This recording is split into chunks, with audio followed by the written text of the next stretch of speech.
M1 news Thorrur మండలంలోని అమ్మాపురం గ్రామ సర్పంచ్గా నూతనంగా ఎన్నికైన సర్పంచ్గా ముద్దం సునీత వీరారెడ్డి, ఉప సర్పంచ్గా సిరిపాటి విశాల్ 12 వార్డు మెంబర్లు ప్రమాణ స్వీకారం మహోత్సవం ఘనంగా నిర్వహించారు.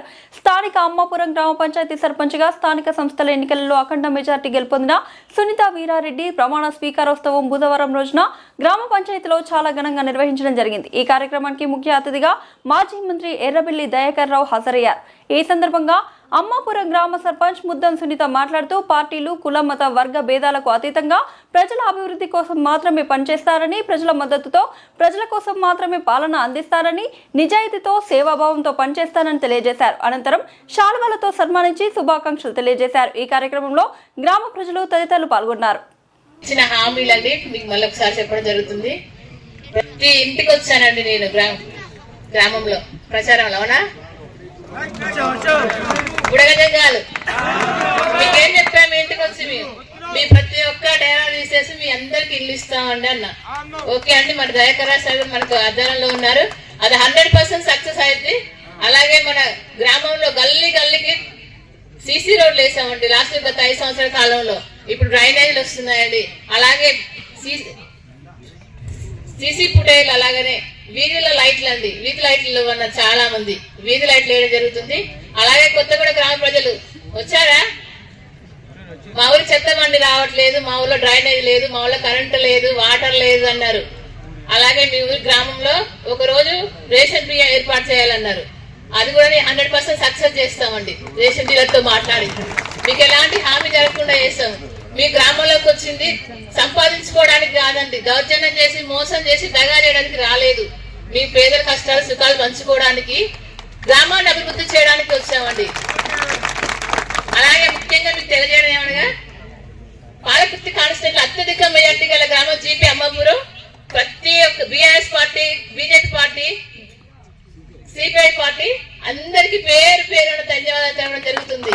అధిక మెజార్టీ మనదేనండి. ఇంత కష్టపడ్డారండి మా కోసం, మరీ ధన్యవాదాలు తెలపడం జరుగుతుందండి. అలాగే వృద్ధులండి, వృద్ధులు వితంతువులు 2 సంవత్సరాల కాలంలో కాంగ్రెస్ ప్రభుత్వం వచ్చిందండి. ఒక్కరికి కూడా పెన్షన్ ఇవ్వలేదండి. రోజు 10 మంది వచ్చిపోతారండి మా ఇంటికి. పెన్షన్లు ఎప్పుడు వస్తాయి? అధికారం వచ్చి 2 సంవత్సరాలు అయింది, 3 సంవత్సరాలు అవుతుంది, ఎప్పుడు వస్తాయి? వృద్ధులు వితంతులు మేము ఎలా బతకాలి అని అంటున్నారు. కానీ ఇప్పుడు తీసుకొస్తామండి. సార్ మన ఆధ్వర్యంలో ఉన్నారు, మనకు అందరూ అండగా దిండగా ఉన్నారు. అలాగే మనకి ఎలాంటి ప్రాబ్లం లేదండి. కానీ ఒక్కటండి ముఖ్యంగా తెలియజేయండి, తప్పుడు ప్రచారాలు చేయొద్దండి. జనాల మీద కఠినంగా శిక్షించవలసి వస్తుంది. అలాగే అందరూ కలిసి సమానంగా అభివృద్ధి చేద్దాం. గ్రామాన్ని అందరి ముందుకు రండి, సాగండి. అలాగే మన గ్రామాన్ని ఎలా ఉండాలి, తీర్చిదిద్ది అందంలాగా ఉండాలి 5 సంవత్సరాల కాలంలో. Okay sir, thank you. మా అక్కచెల్లెలంతా అనుకున్నారు ఈ సర్పంచ్ ఏం మాట్లాడుతుందో వినాలని, కానీ ఇక్కడ ఊహించిన వాళ్ళ కంటే ఎక్కువ మాట్లాడింది. మాక చాలా సంతోషం.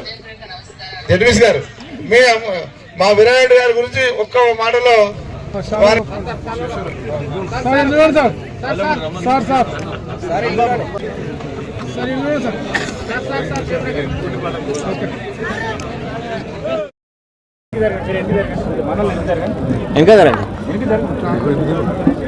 తొర్రూరు మండలం లోపల ఎక్కువ మేజర్ గ్రామ పంచాయతీలు వాళ్ళు గెలవచ్చు. 500, 300, 400 ఓట్లని వాళ్ళు గెలిచారు. 1500 దాటిన గ్రామ పంచాయతీలు 15 ఉంటాయి. 15 ఇట్లా మేము దాదాపు 12 గెలిచాము. ఓట్ల పర్సంటేజ్ ప్రకారం మేము దాదాపు 2000 నుంచి 2500 వరకు TRS party, BRS party lead ఉంది. మా పార్టీలకు కూడా కొంతమంది వ్యతిరేకంగా మా పార్టీ వాళ్ళు కూడా పోటీ చేశారు. అవి మేము లెక్కలు వేసుకుంటలేము. ఎక్కడ కూడా మా పార్టీ బలపరిచిన అభ్యర్థులు ఏడేడ గెలిచారో వాళ్ళనే వేసుకోవటం జరిగింది. దానివల్ల నియోజకవర్గంలో కూడా 1800 మెజార్టీ ఉన్నాం. తొర్రూరు మండలం, పాలకుర్తి మండలం, దేవరుపుల మండలం, కొడకన్ల, ఓపెన్గా చెప్తున్నాం, కొడకన్ల, రాయపర్తి, పెద్దవంగర వాళ్ళు లీడ్ ఉన్నారు. కొత్త నియోజకవర్గానికి వచ్చేవరకే మేము 1850 ఓట్ల lead TRS party, BRS party ఉన్నారు. అంతకుముందు వాళ్ళు 46,000 ఓట్లతో గెలిచారు. 4,000 తొర్రూరు తీసేస్తే 42,000 మెజార్టీతో వాళ్ళు గెలిచారు. ఇవాళ 42,000 మెజార్టీని పడగొట్టి మేము 1,800 మెజార్టీతో గెలిచినామంటే ఈరోజు కాంగ్రెస్ పార్టీ మీద, ఆ నాయకత్వం మీద, ఆ ప్రభుత్వం మీద ఎంత వ్యతిరేకత ఉన్నదని ఇప్పుడైనా అర్థం చేసుకొని రియలైజ్ అయ్యి ఈ 2 ఏళ్ళైనా సక్రమంగా పనిచేయాలనేది నేను కాంగ్రెస్ పార్టీని డిమాండ్ చేస్తాను.